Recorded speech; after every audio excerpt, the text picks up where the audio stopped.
speaking of things that we actually think are good for the community, we want to bring it to something known as our spotlight. And that's where we show love to someone or someone who's doing something great in the community. You know, we started off with our light roast, but we got to end things on a constructive note. And with that being said, we want to shout out the LA County District. They did something that they should have done a while ago, but they're looking to dismiss nearly 60,000 marijuana convictions. Okay, it's almost 60,000 marijuana convictions, and it's such a big deal because we know so many of our brothers and sisters are behind bars for marijuana, while white folks and folks of all races really are profiting off this business in certain areas of the country, and it's just not right. There's no reason why, like Bill Cosby, R. Kelly, white supremacists, murderers, like there are real spaces in prison for real monsters. And not to say that prison is the answer, but like people who are selling something that's not out here, they're not even selling crack cocaine. This is marijuana, but they've been behind bars and been convicted. And so we're so happy that the LA County District is doing this, even though, better late than never, never late, but never late is better. That's what it should have been. But we gotta salute the LA County District here. Yeah, absolutely, bro. Like, because we understand that not a lot of people are arrested for weed here, and that historically it's been more accepted here than almost anywhere else in the country.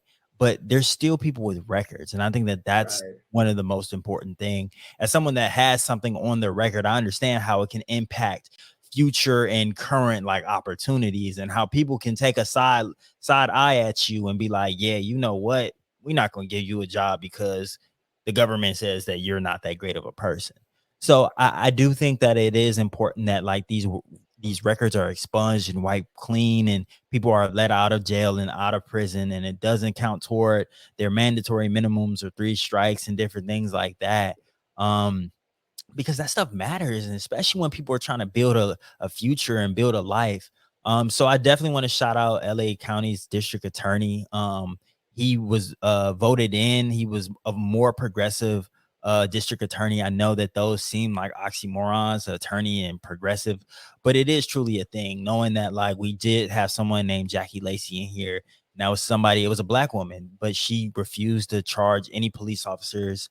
The sheriff department has a whole gang right now. There's a gang inside the LA County Sheriff Department, and they have been killing black and brown people like in cold blood, and it's like they weren't even being charged. So it's like knowing that this district attorney is in charge now, and that he has at least a new approach on how he looks at the criminal justice system in LA County. I think that it means a lot because, hey, I mean, like, just like we've said multiple times, like LA and New York are like the breeding ground for new laws that go across the different countries. So it's like if we have a more progressive person in a seat like this now, like maybe that'll make a change, and it'll affect how other people are looking at these laws across the country. Absolutely.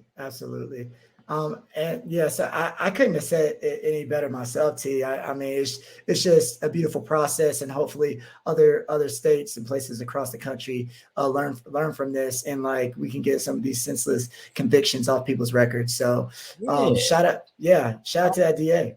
And also just knowing that it's a multi-million-dollar and billion-dollar like corporation across the United States, and especially in California, and especially in LA, and all these celebrities have weed brands. You got Seth Rogen and got some, Wiz Khalifa and got some. I think Jay-Z invested in some. CBD is a billion-dollar industry. Like there's so many people making money off of it, and like we still have people in prison for it in Louisiana, federally, in plenty of different states, especially in the South, but also in the North, like also in the just East Coast in general, where they don't have recreational or medical marijuana laws. So like, yeah, just knowing that like we have to start this shit somewhere, bro. And if people making money off of it, it's been like on a repeating cycle. People keep saying this, but it's like it's good to finally start to see something happening. Absolutely. Yeah, man. It's a vibe. It's a vibe for sure. And it's hopefully it's the start of something that will continue in a good way.